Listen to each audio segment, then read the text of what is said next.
I have a ghost story. And this actually happened to me. You can believe it or not. I was in college and I had just started dating a boy. And he had invited me and our other friend there to visit his house during fall break. And we had just started dating. It was really, really new. And so we went and we showed up there, and I was very nervous to meet his family. And he answers the door. He walks us into the kitchen, and in the kitchen, he introduces me to his mom, who's sitting like at the head of the table, and his grandma, who's sitting on the side. And we say hello and we start talking. And then there's a man who's also sitting at the table, and no one introduces the man. And so I just think he's a neighbor or something. I'm not really sure. But as I said, I was very nervous. I was 20, whatever, baby. I was 22, maybe. And so we're just talking, whatever. I kind of keep glancing over at this guy, and he's like dunking a tea bag in his tea, and he's just kind of sitting there wearing his flannel. He's not really sort of like looking up or whatever, so maybe he's real shy. I don't know. Whatever. So we talk for 5-10 minutes, and then Jesse's like, let me show you. That's my boyfriend's name at the time. Let me show you around the house. So we like go on a little tour of the house, and we make it to Jesse's room, and we get in there, and I was like, first thing in my mind, I was like, why didn't anyone introduce me to the guy at the table? Who was that? And he looks at me, and our other friend who was there looks at me, and they were like, what are you talking about? And I was like, there's a guy at the table. He's wearing a flannel shirt. He's dunking his tea bag. Like, he has blue eyes. Like, right when we were leaving, he like looked up at me, and he had the blue eyes, and he had really short hair. I don't know. And I was like, the guy at the end of the table, like, is that your neighbor? Is that like, who is that guy? And they said, there's nobody at the table. I am a Capricorn. I was mad. I was like, that thing where you're right about something and you just have to prove it? So I was like, frumph. And I walk into the kitchen. I'm like, let's go back there right now. Every now and then I get a really creepy story that's like, oh my God, this could be a horror film. And tonight's ghost story is no exception. This comes from Mick. Mick is on TikTok as Paranormal Investigation UK. I'm pretty sure this is probably one of the reasons why he is so invested in the paranormal. If you love ghost stories, my page is full of them. Hit the follow button, it really helps me out. And tonight's ghost story is called Red Eyes in the Camper. Yeah, be ready. Mick says, hi, so my story goes back to 1988, 1989. A teacher from school was talking to us about Ouija boards and how we should all make one and try them at home. I thought this teacher was a bloke. This teacher was a woman. Now, to tell a load of kids to start a Ouija board, it was either a really stupid time and we... So if you don't know by now, the Appalachian Mountains is a huge mountain range which is in Northeast America and goes down into Canada. It's huge, and it's also a hive of paranormal activity. People have gone missing in the Appalachian Mountains. There's been alien sightings, skinwalkers, everything. And Connor's next story is very, very creepy. So Connor said that at the time of his experience, he was 8 years old, and he'd been living in the Appalachian Mountains with his mum and his sister for about 2 years. So he said one afternoon, him and his 2 friends were going down into the mountains to paddle in the creek, have a picnic, and just generally have a bit of fun. It was the summer holidays, and it was a beautiful, warm, sunny day. But that was going to change very shortly for Connor. And it's something to this day that he said, now he's in his 30s, he still remembers it like it was yesterday. It's that creepy. So he said they packed up a picnic, they took their fishing rods, they were going to head down to the creek, and they got to the creek. It was beautiful, warm, sunny, lovely. They took their shoes off, got in the creek, and they were just messing around. So he said they were paddling, having some fun. His 2 friends were a little bit ahead of him, and he was just like lifting up rocks, trying to find like fish, crayfish, whatever you might find, and just generally just chilling. When he said his friends were probably about 100 yards ahead of him, he could still see them, but suddenly he said the whole forest went deadly silent. He couldn't hear anything. He said he couldn't even hear the water that he was paddling in, just literally silent. How scary is that? He said he couldn't even hear his friends. It was almost like the forest had switched off completely. So he said he stood there for a second, just sort of frozen, thinking, what is going on? When he said he suddenly saw to his side in his peripheral vision a little girl. And he said she was probably about 3, 4, maybe 5, soaking wet, dripping wet. Her hair was dripping wet, her clothes were dripping wet. And he said he can clearly remember that she was wearing like a white tunic with like a brown sort of pinafore over the top, but soaking. She was drenched. And he also said that she looked very, very pale, very dark circles under her eyes, and just generally very thin. So of course he said he was like rooted to the spot, just staring at this little girl. He said he couldn't move, he couldn't breathe, he couldn't swallow, he couldn't do anything. He was just like he was in a trance. And then he said this little girl spoke to him, and she said 3 words: he pushed me.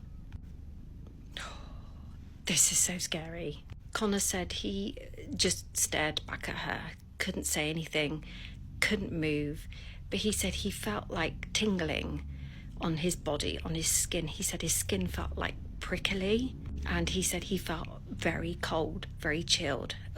Obviously, he's in water, but this was like a different type of cold. This was like bone-chilling cold. Then, as quickly as it all started, it finished. And he said that the forest literally turned back on again, like sprung back into life. He could hear the water again, he could hear the birds singing, he could feel the warmth of the sun on his skin, and the little girl was gone. Absolutely nothing, as if she was never there. He could hear his friends calling him as well, and that's when he sort of like sprung back into life and thought, whoa, what was that? And he said he was freaking out, and he just ran as quick as he could past his friends and kept on running. And his friends were all chasing after him, saying, what is going on, where are you going? And Connor was just shouting, I'm going, I need to go home. And he said he never told his friends what he saw. However, a few days later, after some sleepless nights and crying, he told his mum. And he said that his mum looked deathly pale when he told her. And she said that apparently many years ago, a kid had fallen into the creek and apparently just drowned. And she was a local girl, and the community was devastated, and it was just put down to that she had drowned. But she said to Connor, he pushed me. So was this little girl showing herself to Connor? Because her death was not an accident. Connor said that as he got older, his sort of memory of this did fade and he did forget about it, but he says from time to time he does think about it, and he still can clearly see her in his head. I, for one, think that this definitely sounds like something happened to that little girl. And I really think Connor should do some digging on this and look into it further. Maybe he doesn't want to, maybe he doesn't want to stumble upon something that clearly could be opening up a can of worms. But whatever it is, it was very valid to him and very, very real and very scary. Hey, pro tip, if you're trying to start a trend, maybe don't start with, I'm bored, tell me. No, you're not gonna siphon my intellectual and emotional labor because you don't want to tell me a story. This is an exchange. This is a platform of exchanges. So here's the deal. You want me to tell you a story? I want you to tell me a story. So how about you ask me to tell you a story, and then you tell me your story, and then I'll tell you my story. That's how it works. None of this, like, static image, I'm bored, tell me your story. No, take it off your static image and film a video right now. Weird spooky story time, and Grandma wanted to let them know that she was good on the other side. Hi, my story isn't as scary as some people's stories, but this happened when I was 9. My grandma passed away. She lived with us for a while before it happened, and the house already felt empty without her. About a week after her passing, weird things started happening. My mom would smell my grandma's perfume in different parts of the house, like this really strong rose scent she always wore. I know it can be said that maybe it was because it was so soon after her passing the smell could still linger, but there were other things too. Like I'd be in the living room watching cartoons, and the chair she used to sit in would creak, just like it did when she would go to sit in it. The creepiest night was when I woke up and saw somebody sitting at the end of my bed. I thought it was my mom checking on me, so I reached to turn on the lamp, but then the light came on and there was nobody there. I was so scared I just pulled the blanket over my head and tried to sleep. The next morning, I told my mom what happened, and she got really quiet. Then she told me she had a dream that same night where Grandma came to her and said she was okay and not to worry. We had never talked about it until then, but it felt like Grandma was still visiting both of us in her own way. I still think about it to this day. This one was a really sweet story. I don't get very many of them. Most of them are just really creepy and scary. And it's so sweet that Grandma came. It's like she was sitting at the end of your bed, like watching over you. Like she wanted you to know that she was okay. And how cool that your mom had a dream that same night. Maybe she was sitting at the end of your mom's bed too, but your mom didn't wake up. So she was like, girl, I'm getting in this dream. Let me know in the comments if any of you have had an experience like this, or send me your story. Should we show them the older homestead? Yeah, let's go. As you know. No, it's not. No, it's not.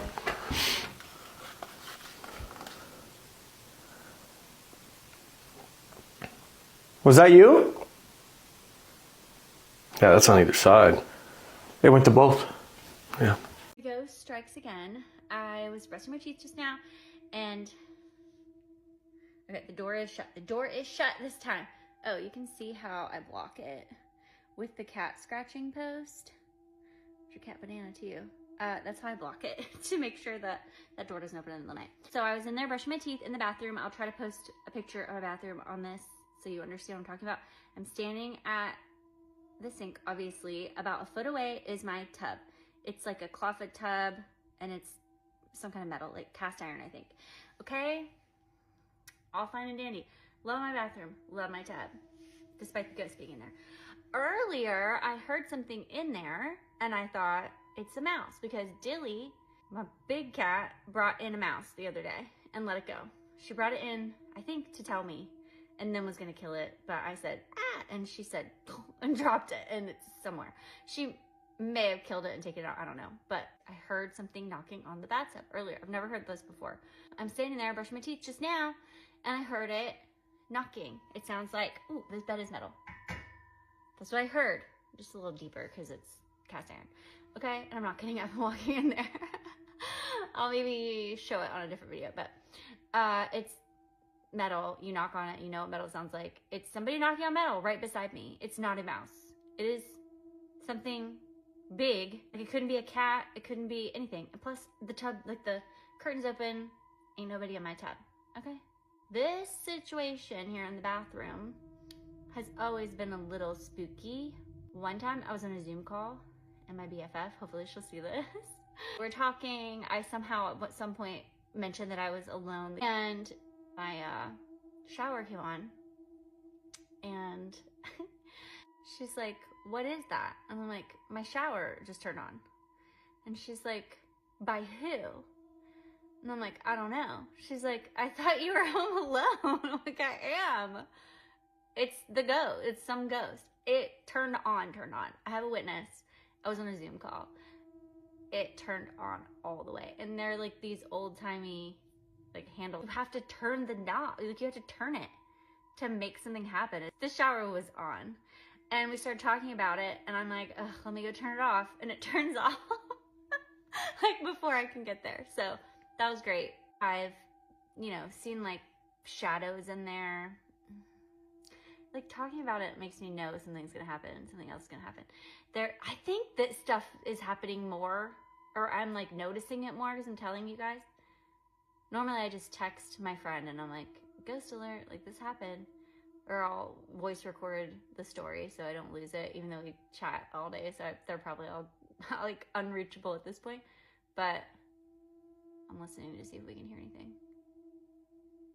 I don't hear anything, and Dilly's not in here, so we could attribute it to Dilly. But my other cat is radioactive right now, and she's locked up. So if Dilly's with me and I hear a noise, which is what happened earlier, it's not Roxy. When I moved here, my little sister was about 3 years old, and they stay over here a lot because their school's across the street. And she would talk to people in the bathroom, and she couldn't talk yet. We don't know why, but she didn't speak until she was like almost 4. And then she started talking like crazy, but when she couldn't speak that well. So we'd have to ask her questions like, who are you talking to? And she'd say, them. I'm like, who? Them. Is it a boy? Yes or no? Is it a girl? Yes or no? It was always a boy. And that's all we've ever seen that's a kid. So that was a little scary. I'd be like, where? And she'd be like, there. So yeah, the bathroom's spooky. I don't ever feel the need to close the bathroom door. Like I kind of feel uncomfortable if the bathroom door is closed. Maybe they're in here too, but I always have the fan on, so I can't hear them. Like I purposefully, even if I'm cold, I'll turn it on for the purpose of not hearing them. So yeah, that's what happened just now. A little knocking. I'm not gonna knock. I'm afraid they're gonna knock back.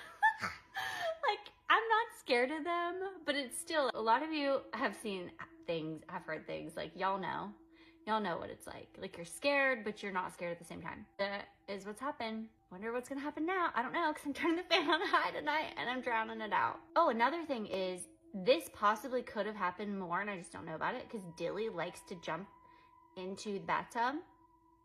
That's her thing. Her legs are about this long. She's real short. And she has to try like 5 times. She goes, trying to get in there, like trying to get up the courage or like the calculation to get into the bathtub, and then she jumps into the bathtub, and I hear that sound of her jumping in all the time, but I just assume it's her. So it's possible that sometimes it's something else, but this was like, I've never heard knock knock. So it is what it is. I'm going to bed just like I did the other night. I was all like, oh, I'm so scared, and then I just passed out. So it'll be fine. Scary story time from when I stayed in a haunted house. So back when I was in college, I was visiting family and I was staying in their house. And it was this really, really, really like very old house, but like super cute, like very well maintained, but like old house. It was so old that like a handful of people over the span of this house's lifetime had passed away. Nothing like crazy or dramatic, just like illness and age, but people had passed away there. I was home alone. Everyone else had gone to go eat or run errands or something, but I was staying and sitting in the computer room, like messing around on Facebook or something like that. It wasn't night yet, but it was like getting toward like sunset times, maybe like, I don't know, 7:30 or so. As I'm on the computer, I hear like what I thought was like the door open and like someone go up the stairs and like walking, like footsteps, like walking around upstairs, like back and forth. Figure someone either like just got home or forgot something and came back. But I'm distracted. I'm doing my own thing. I don't really pay it any mind. And then over like the next, I don't know, 15 or 20 minutes, I heard like nothing. And then like footsteps walking above me, like movement above me, nothing, like footsteps. Maybe like, I don't know, 20, 30 minutes after that, like I've been hearing this for a while going on.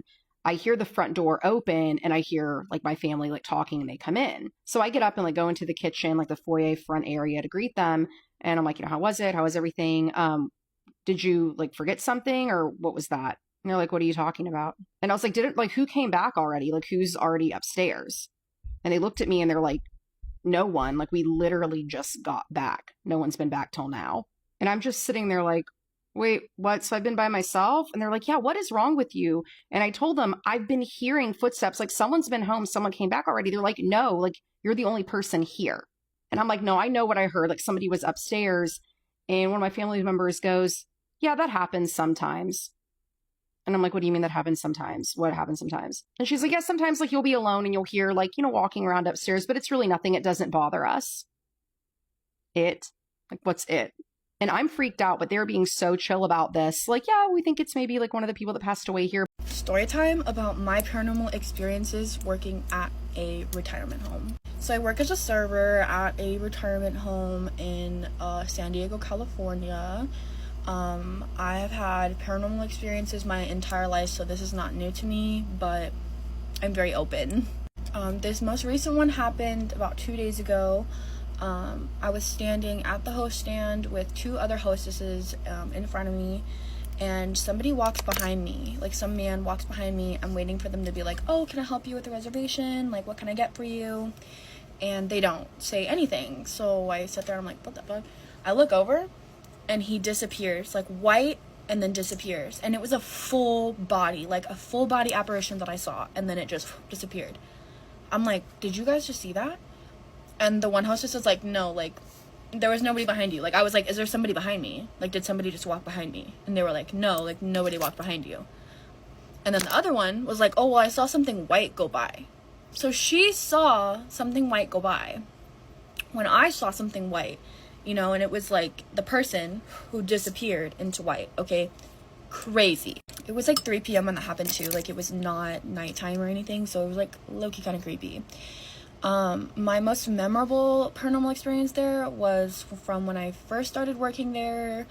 In the same restaurant, we were just kind of like cleaning up, getting ready, and I walked through the double doors. I was going fast, okay, out of the kitchen, like into the kitchen, like the doors that go in and out of the kitchen. There's 2 big double doors. I am walking in and I'm like really walking, okay? I was flying through them doors.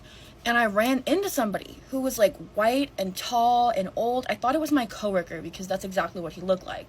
So I was like, oh shit, like, I'm so sorry. And then they went right through me. Craziest experience ever. I ran over to my friend and I was like, and she was like, are you okay? Like, you look like you've seen a ghost. I was like, bitch, I did. It was so scary.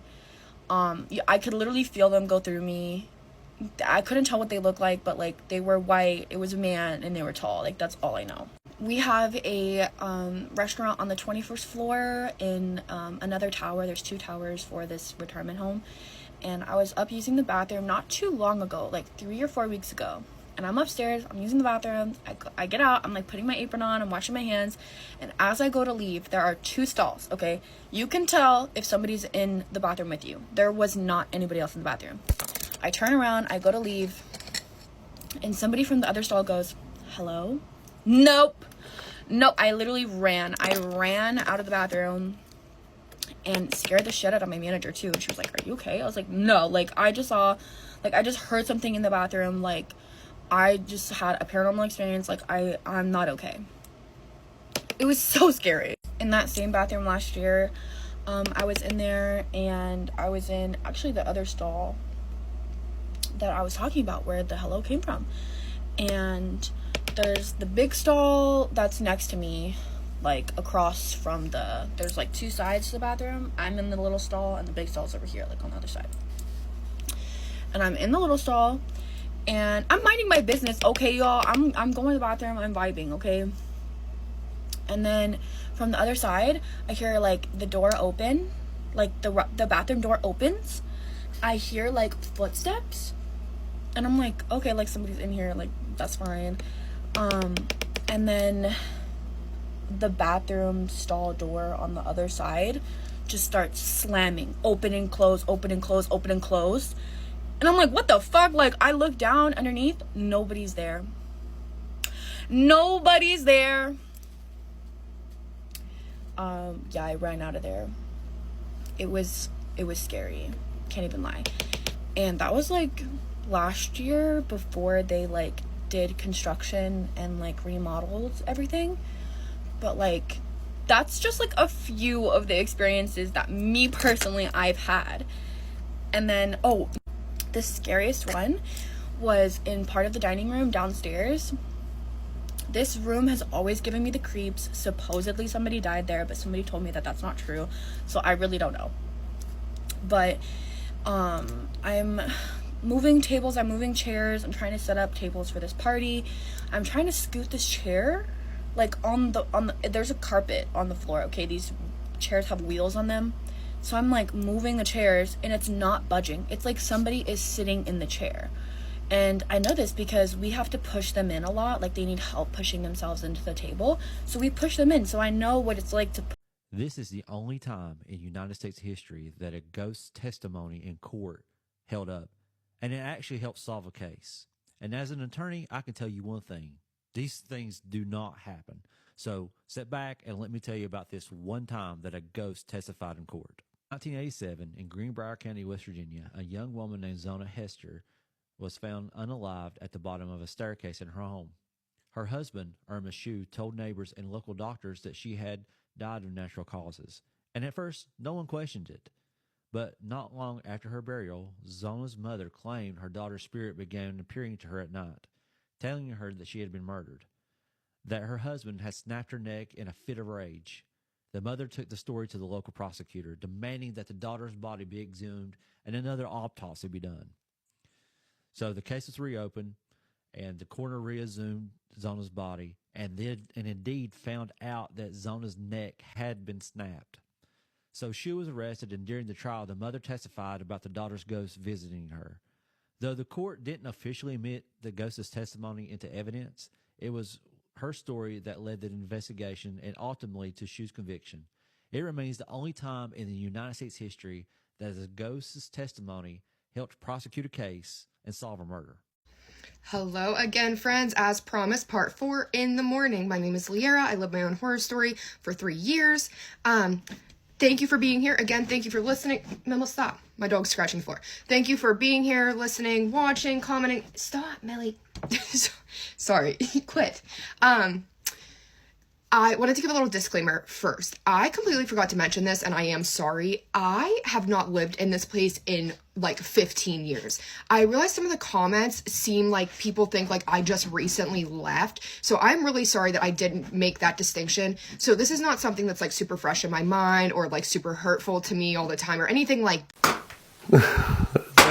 What the fuck was that? Bro! What's going on around you? I don't know. I'm frozen. I am frozen. Did the window break? The first house that I ever moved into after my divorce was the most haunted house I've ever lived in. This house held a lot of negative energy. Another thing about my time when I was living in this house is that I was going through a religious deconstruction, and I do think that that made me vulnerable to a lot because I was already kind of in this open processing space in this spiritual sense. When my roommate moved out, it was just my daughters and I. And the room that my roommate used to live in, we turned into like our special room where I used it as an office and also as like a meditation space. I did a lot of my deconstructing in that room, a lot of studying, a lot of praying, a lot of working through things spiritually. One night I was meditating and I closed my eyes and very quickly felt the presence of 2 very large dark figures. They were as tall as the ceiling and they were standing in front of me to my right and to my left. And they were telling me that they were good and that they were there to help me. But I felt in my body that they were not, and I felt paralyzed, like I couldn't do anything.